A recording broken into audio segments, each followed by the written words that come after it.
Visit Tudor Place February 6th through April 21st to experience the new installation, Ancestral Spaces, People of African Descent at Tudor Place. Curated in collaboration with the descendant community, this guided tour gives voice to the enslaved and free people who lived and worked in this historic house and recognizes that the site was supported by forced labor for generations. Tours are available Tuesday through Sunday. Advanced registration is recommended, but not required, at tudorplace.org. Once again, that's tudorplace.org.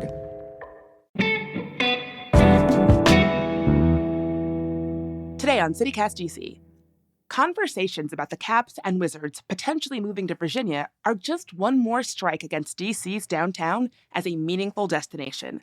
If you're like me, you maybe only go down there to run an errand or visit a specific spot. But the city is working on making downtown a more livable place. In May, I sat down with Tristan Navera from the Washington Biz Journal to understand how.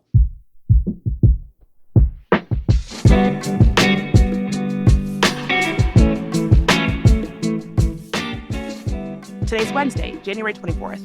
I'm Bridget Todd, and here's what DC is talking about.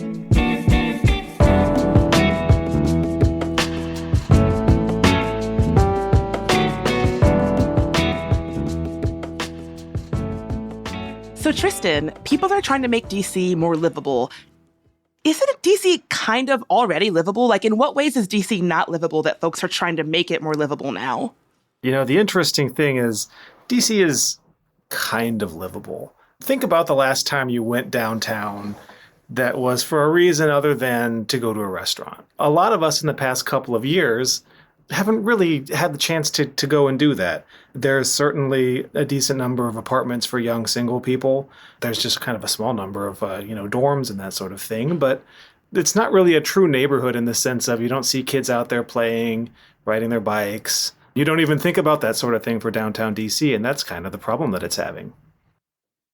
What would realistically make DC, particularly downtown, like more livable for families and different types of people to actually enjoy? Well, it's got to be a lot of public space investment.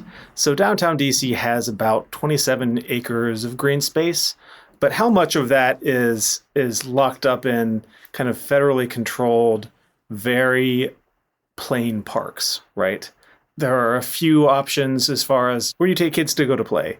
There are some playgrounds that are kind of locked in private schools. There are a few, are you going to take kids to go hang out with the skateboarders, or are you going to go and try and hang out on, DuPont Circle and with all the pets and all that sort of thing? You don't have a lot of great options. And so the public space is a big part of the conversation. So I'd love to know, why this is a good idea. I'm sure some folks listening are like, okay, who cares if downtown DC is super corporate? I know Bowser's got this 5-year plan. Why is it something that folks should care about? This is the eventuality that's coming if people aren't coming back to the office, right? Downtown DC right now, the central business district is about 92% office buildings. Now, if you are working remotely, you don't really have that many reasons to go down there anymore. If you're like me and you live in Arlington, you have a lot of neighborhood shops and once a week you'll go to your office and, you have a lot of options and you just don't end up spending a lot of time in the city center. So DC officials lately have been thinking as we consider, remote work is here to stay. Well, downtown has to be something else. It could and should be something else. We have a really great downtown. We have the L'Enfant grid really allows a really cool feeling area. And if those buildings aren't going to be filled up with offices, why not fill them up with people and give a real true sense of vibrancy that no other city in the country can really have? Yeah, part of me wonders if some of this is sort of an inability to accept that what downtown DC is used for is changing. And maybe it's going to be that way for a while. Maybe they're not going back to the way things were pre-COVID. Yeah. No, I agree with you, Bridget. Here's the interesting thing, too. DC has had this goal in the next 5 years of adding about 15,000 residents to downtown. Well, downtown is about 25,000 people, around now. The end goal is going to be, within a generation, somewhere closer to 87,000 residents downtown, which is huge. I mean, we're not just talking converting a couple of office buildings. You mean entire city blocks have to become something completely different. So I think we're starting to have this conversation right now, understanding that downtown DC needs to evolve, and it's going to take a long time to get there. So you mentioned this push to convert some of those office buildings that are not really in use the same way that they were into housing. What are some other initiatives that you've seen or heard about from the Downtown Business Improvement District? There's been a push for a lot of more creative use of retail space.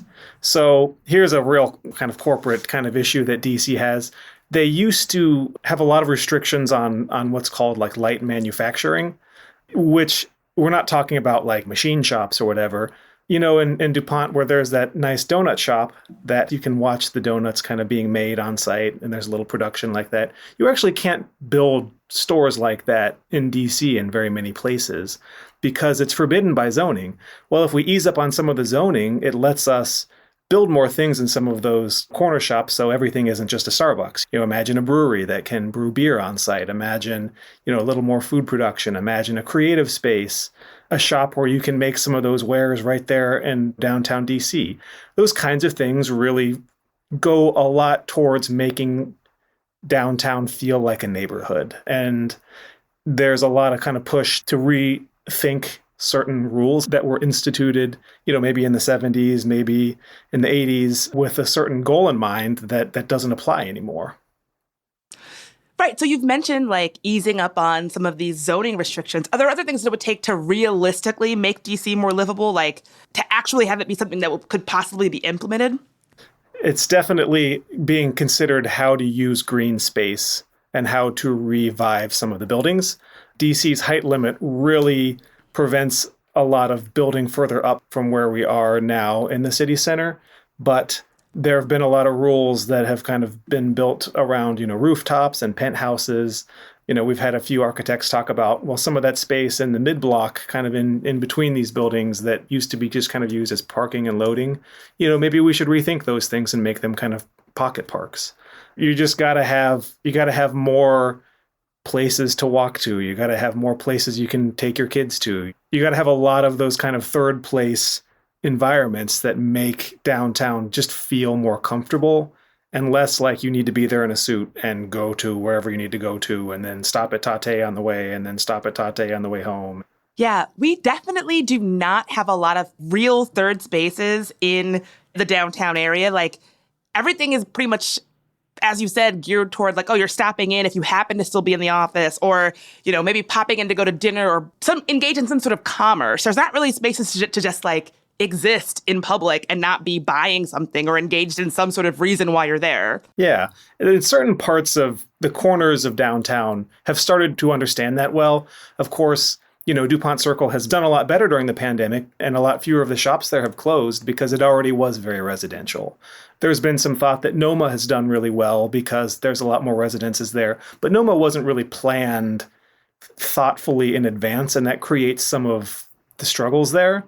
There's not a huge amount of green space in NoMa either. There are grocery stores and there's plenty of kind of housing options, but say you want to go and just grab a $10, quick bite to eat on the way home, or the affordable housing issues there. So thinking through this stuff a little bit more for the rest of downtown potentially could be a lot more helpful.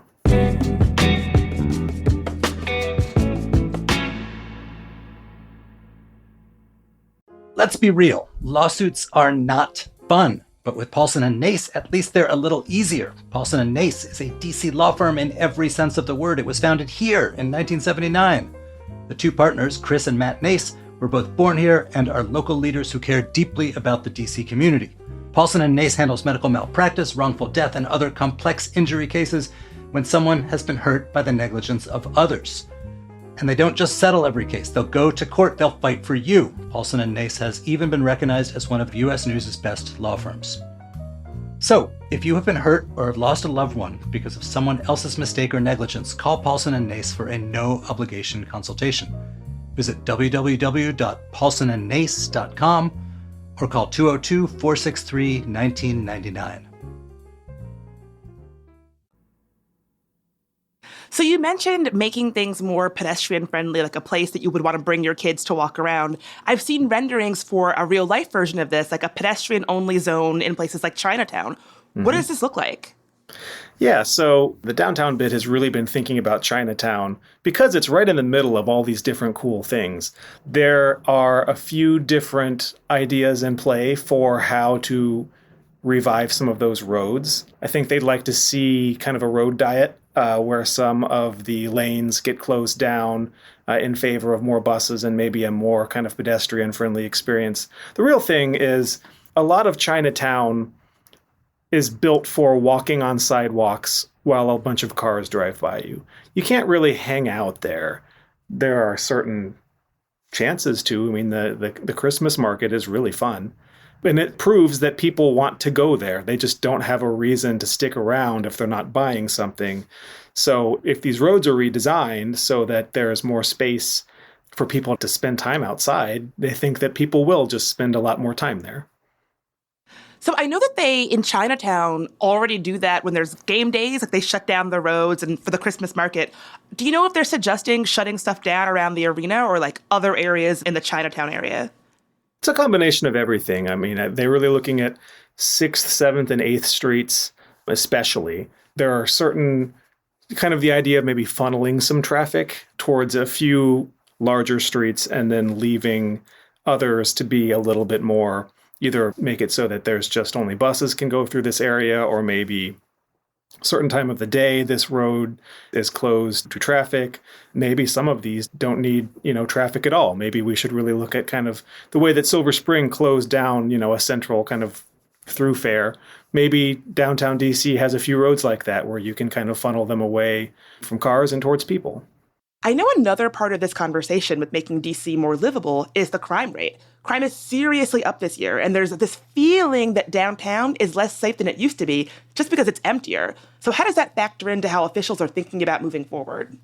This is the top priority that the bid has really looked at in Chinatown specifically, but in the rest of the city. There has been a lot of conversation about if downtown DC is as safe as it used to be, and we have a conversation about the statistics, and we have a conversation about perceptions, and they are sometimes very different things.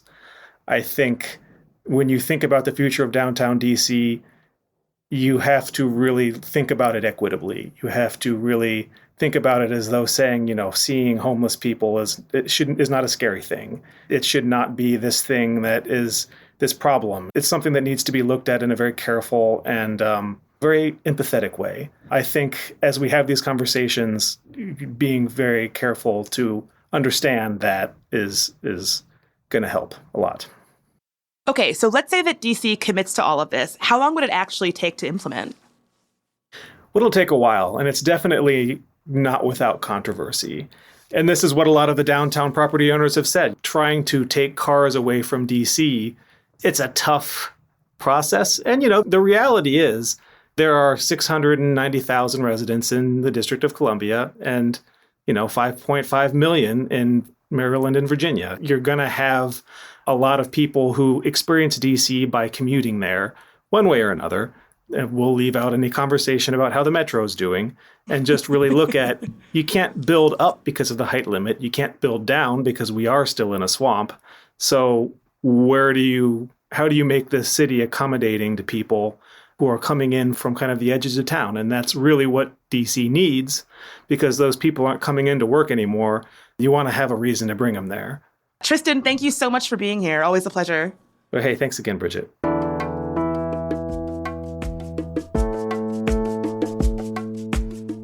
That's all for today here on CityCast DC. If you enjoyed the show, share it with your friend who lives downtown. And subscribe to our morning newsletter.